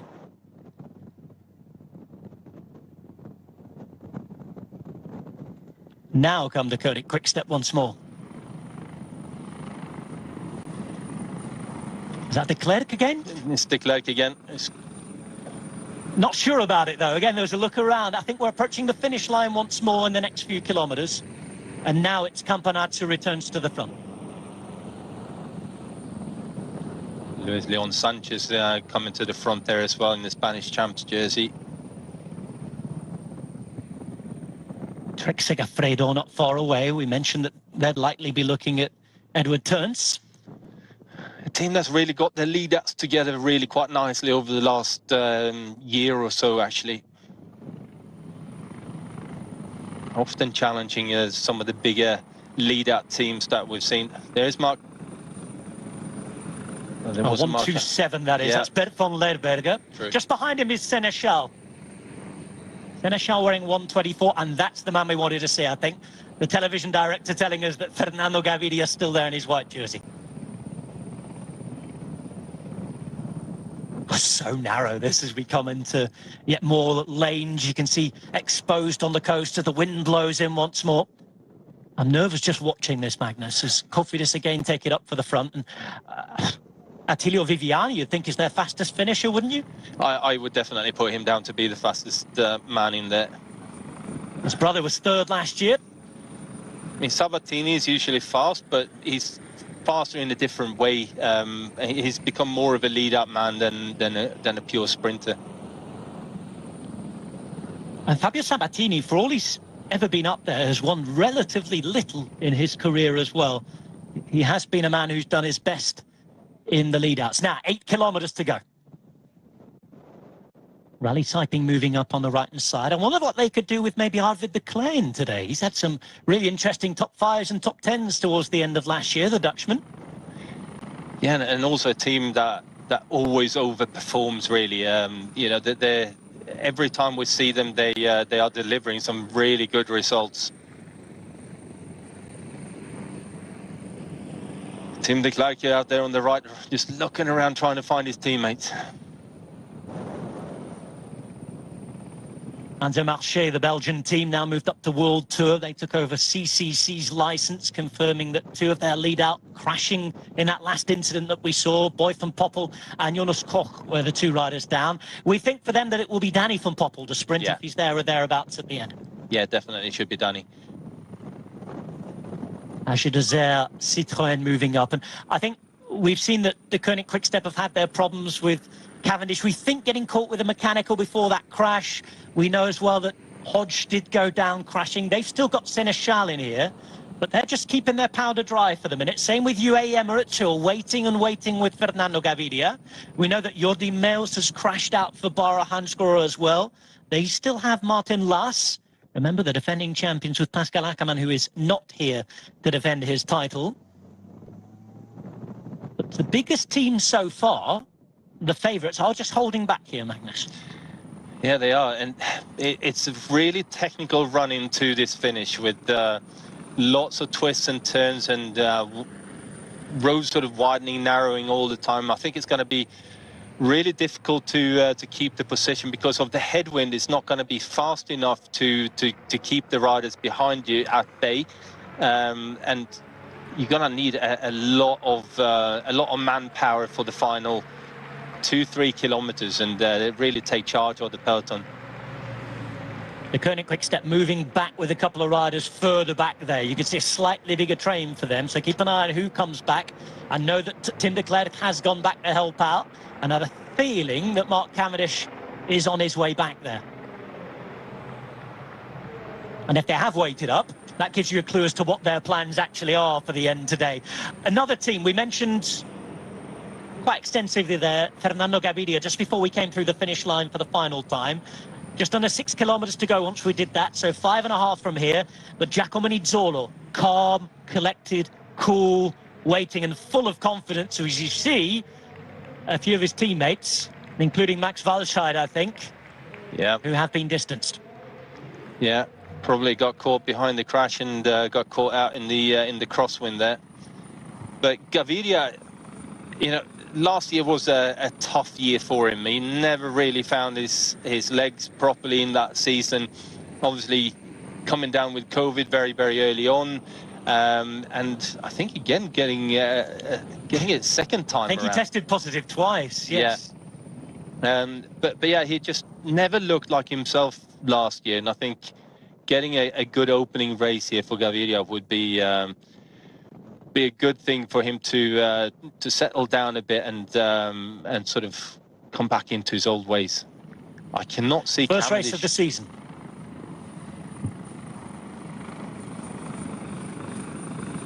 Now, Cavendish is not among those 4 riders on the right-hand side for the Koenig Quick-Step. Now then, this was the front of the bunch. And this was all that was left. There is the Koenig Quick-Step team that's returning. And I think it will all be all for Seneschal, you'd imagine, because Hodge has crashed out. Cavendish not there. Seneschal, the Frenchman, as things just start to slow down and fan out a little bit. Bit more space on the road, finally. Yeah, quite a bit more space, but that doesn't necessarily make it any better, to be fair. Imagine it's going to make the fight worse, but it's a big job that's being done by number 122 there, Tim de Klerk, to try and fight his team back. Movistar are still up there. And Bora Hansgrohe too, let's not forget, we think looking after Martin Lass today. They have a rider here, by the way, do you know what, Magnus, who raced this race back in the day when you were still racing. 16 years ago, Marcus Burkhardt rode this race for the last time, and he's back in 2021. Yeah, he's had a great career, hasn't he? Big German former national champion as Astana have a couple of riders moving up as well.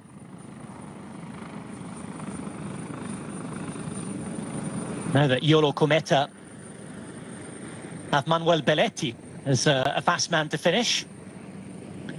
Well, for Astana at the moment, number 102 is Yevgeny Girik, and number 107 there is Artem Zakharov. 195 down the back. There's Mark Cavendish. The cameras have found him. And whatever happened in that incident earlier on, Mark Cavendish dropped off the front of the group, so it will not be the plan for the Koenig Quick-Step at the end. Last win for Mark Cavendish, 8th of February 2018. It looked pretty good until the final 10Ks today. He was up there and thereabouts, looking good. Whatever happens, we were hearing rumours of a mechanical, not going to be a feature at the end today. No, I don't think so. Even if he does get back on, I think it's going to be very, very difficult for him to have the legs left to do the sprint there. But looking at the turns he's taken, he's looking like he's pedaling pretty well. He was with Max Walscheid there, by the way, the German sprinter from Team Quebecer Assos. So one less man for Giacomo Nizzolo to help out at the finish. And we're now 4 kilometres to go. The Koenig Quick-Step, having checked out what was happening at the back there with Cavendish, returned to the front with Seneschal. They're now taking things up at the front in their blue jerseys. Yeah, all of this is actually playing more and more into the favour of Fernando Gaviria, I think. Number 125 down at the back is Sten Stales. Looks like he was just struggling to hold on as well. Yeah, and I think a lot of work probably done off the picture there as well by the Koenig Quick-Step in moving from the back to the front of the peloton. Yeah, Tim de Klerk has done his now as well, so he's drifting back there. I think this is all going to be quite a messy sprint, trying to stay in position all of the way through these twisty technical turns with a lot of wind from different directions as well. Mosca's up there in third wheel in the white jersey with the navy blue sleeves for Trek Segafredo, Italian rider who had a pretty good Giro d'Italia, didn't he, last year, in support of his leader. Today we expect him to be supporting Edward Teuns, the Belgian sprinter. A couple of riders up there in orange for rally cycling. We think they're backing Arvid de Klein today. And here comes Gaviria. Not got an awful lot of riders around him, though. I should say here comes his team, at least, because Gaviria not one of those two riders moving up. And it's all very messy, this, Magnus. Very messy. Gaviria is sitting there. He's got 3. Ooh, that was very, very close indeed. Looks as though he has Richese with him. I can see the Argentine champion's jersey just moving up. But just as I was finishing that sentence, Gaviria briefly losing the wheel, and that's another effort he's going to have to make to get back right on that wheel. And here we go. It says 1 kilometre to go here. Of course, we've been having periodic updates. Let's see if that is correct, because AG Citroën are really putting things on now at the front. We know that they have several options. Max Sarro is a new sprinter for them this year. Andrea Vendrame, we've seen it. It's such a small group now. Looks as though it has been split up in the win, and we are indeed, I think, now in the last kilometre. Yeah, Movistar getting on the front here as well now, so they must have one rider in there that they're trying to set up for this finish. You can imagine it's Kullock, I think. You would imagine that it's Kullock. Again, twists and turns now. The Koenig Quick-Step up there with Seneschal. Nizzolo moving up fourth wheel. Seneschal waiting and ready to go now for the Koenig Quick-Step, coming up with 300 metres to go. Mosca's there or thereabouts as well. Vendrame trying to come through the centre. Lars is involved as well. Nizzolo waits and waits. 100 metres to go now. Pan round and we should see the finish. And at the front it's the rider who's going to come out and win it, the European champion Giacomo Nizzolo, who comes out and wins it. We didn't see his move. We didn't see him sprint out, but we certainly saw him cross the line. Giacomo Nizzolo, the European champion, wins and is the 2021 victor of the Classica de Almeria. Cool, calm, as collected as you like, Magnus. Yeah, he was, but he clearly had some very good legs on him as well, because it was in fourth wheel coming in with about 250 metres to go. And as he was about to launch his sprint, the Quick-Step rider doing the lead out moved over to the left, and Nizzolo had to go a really long way around the outside, and still had the legs to come around and take that sprint. But super legs from Nizzolo. Well timed as well. We seemed to jump from 4 kilometres on the graphic to 1 kilometre to go very, very quickly. They were lightning fast in the final few kilometres. Faster than anybody else, and being congratulated by Martin Lass is Giacomo Nizzolo. And Nizzolo, who we saw really return to form in the last 12 to 18 months, proving that the second part of his career, he's like an old Italian wine. He gets better with age. Yeah, you see Nizzolo down in fourth wheel here now, and just starting his sprint, and as he does that, see, he gets to go really long way around the outside, but there was just a different turn of speed by Nizzolo, easily winning that. It's Seneschal in second and Lass in third. Also involved in the sprints, and right up there was Edward Teuns as well.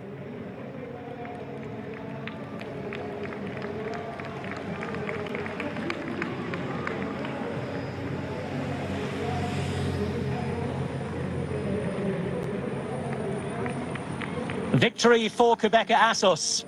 Crisis over the winter, very much an existential one.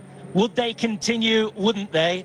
They have, and they're already on the honours board in 2021. Giacomo Nizzolo has done it, and he's done it showing off those European stars and stripes. Not the worst result for the Koenig Quickstep with all of the problems that they had as well. We saw the crash for Álvaro Hodge. We were hearing of a mechanical for Cavendish, and Sénéchal sprinting to second place as well.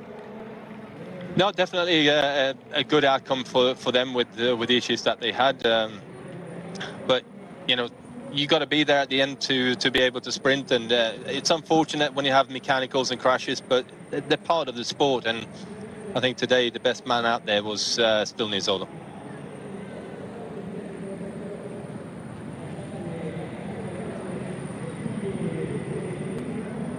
Well, the questions we will be asking will be, where was Fernando Gaviria?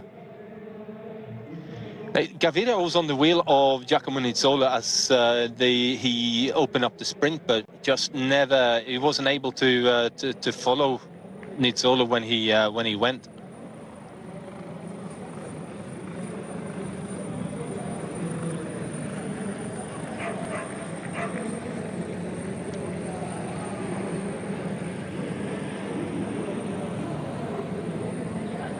Well, back at the final few kilometres and into the final few 100 metres, there we are with 300 metres to go. And it was Van Leeuwenberghe there in the blue, the Belgian, just trying to lead out the sprint for Sénéchal. And you can just see on the right-hand side now, white jersey coming around Van Leeuwenberghe. Magnus called it live. He saw the good move from Giacomo Nizzolo. Sadly, we then didn't see it until he crossed the line. Little else mattered. Nizzolo had been keeping cool, and he was the man who showed his strength in the end.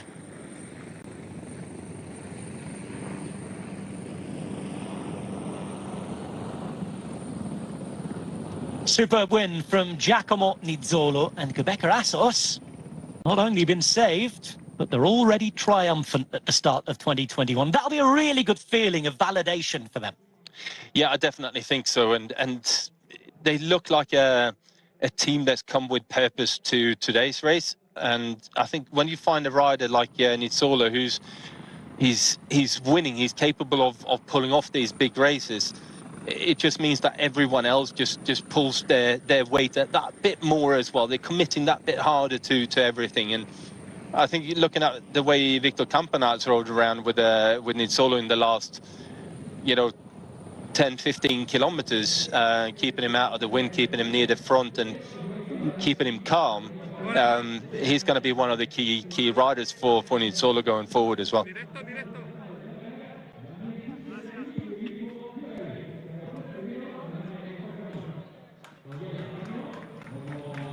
Well, he's off to go and get the podium there. Mask up, get changed, get ready for these new protocol ceremonies, but he'll be used for them now. He was close, wasn't he, in Bessèges in his first race at the year? He was fourth on the first day in Bellegarde. I think he was third the day after in La Calmette. And thankfully someone's going to give him a little bit of privacy there as he gets ready to take his prize. Oh, it's been an eventful day, Magnus. Not just in the racing. No, it's been full on all day, hasn't it? I tell you what, I only managed to see half the race, but I was thoroughly entertained with you anyway. And well done for keeping everybody interested all afternoon. The sun is setting at the end of day one in Andalusia. Unfortunately, we're not going to have a Vuelta Andalusia to bring you this year. You and I were due to cover the race this week, normally a 5-day stage race, the Ruta del Sol.